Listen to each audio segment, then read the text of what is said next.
स्वामी, मन खूप भरून आले. मी कोणाचेही वाईट करत नाही. नेहमीच सर्वांच्या सुखासाठी, प्रगतीसाठी आणि आनंदासाठी तुमच्याकडे प्रार्थना करते. तरीही लोक माझा गैरसमज करतात. माझ्या चांगुलपणालाच चुकीचं ठरवतात. बाळा, चांगुलपणा हा कधीच गुन्हा नसतो.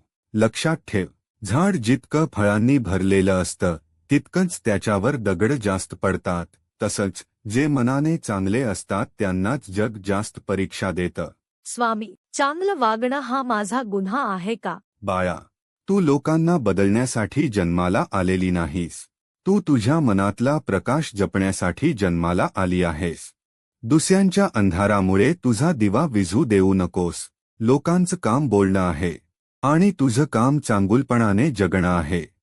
पण स्वामी, मन खूप दुखतं. मी सर्वांना आपलं मानते, पण काही लोक मला परक्यासारखं वागवतात. बाळा, एक गोष्ट कायम लक्षात ठेव, ज्यांनी तुला दुखावलं त्यांच्याबद्दलही वाईट विचार करू नकोस. दुसऱ्याच्या चुकीमुळे तू तुझा स्वभाव बदलू नकोस. तुझ्या मनात जर प्रेम, क्षमा आणि करुणा जिवंत राहिली तर माझी कृपा तुझ्यावर अखंड राहील. कोणीतरी तुझ्यावर अन्याय केला म्हणून तूही अन्यायाचा मार्ग स्वीकारू नकोस. वाईटाला वाईटाने उत्तर दिलं तर फरक उरत नाही, पण वाईटाला चांगुलपणाने उत्तर दिलं तर तिथेच माणुसकी जिंकते. लोक काय बोलतात, काय करतात याचा न्याय करण्याचं काम तुझं नाही. न्याय करण्यासाठी मी आहे. तुझं काम फक्त सत्य, संयम आणि सदाचाराची साथ कधीही सोडू नये. ज्यांनी तुला दुःख दिलं त्यांच्यासाठीही मनापासून प्रार्थना कर. क्षमा ही दुर्बलांची नाही तर सामर्थ्यवानांची ओळख असते. तुझ्या डोळ्यात अश्रू आले तरी चालतील, पण तुझ्या मनात द्वेष जन्माला येऊ देऊ नकोस. विश्वास ठेव बाळा,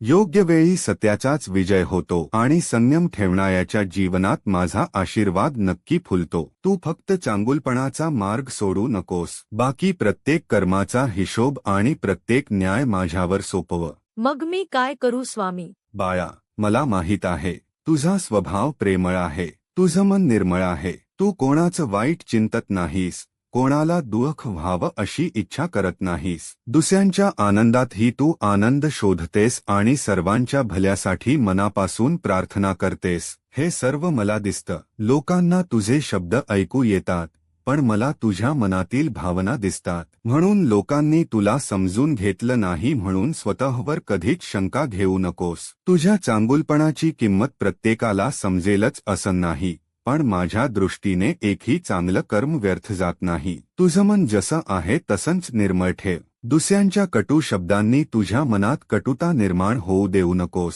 चांगुलपणा सोडणं सोपं असतं, पण चांगुलपणा टिकवणं हाच खरा तप असतो. तू फक्त प्रेम पेरत राहा. वेळ आल्यावर त्या प्रेमाचं फळ मी तुला अपेक्षेपेक्षा अधिक सुंदर देईन. विश्वास ठेव बाळा, लोक तुला काही काळासाठी दुःख देऊ शकतात, पण माझी कृपा तुझं आयुष्य उजळवू शकते. म्हणून रडू नकोस.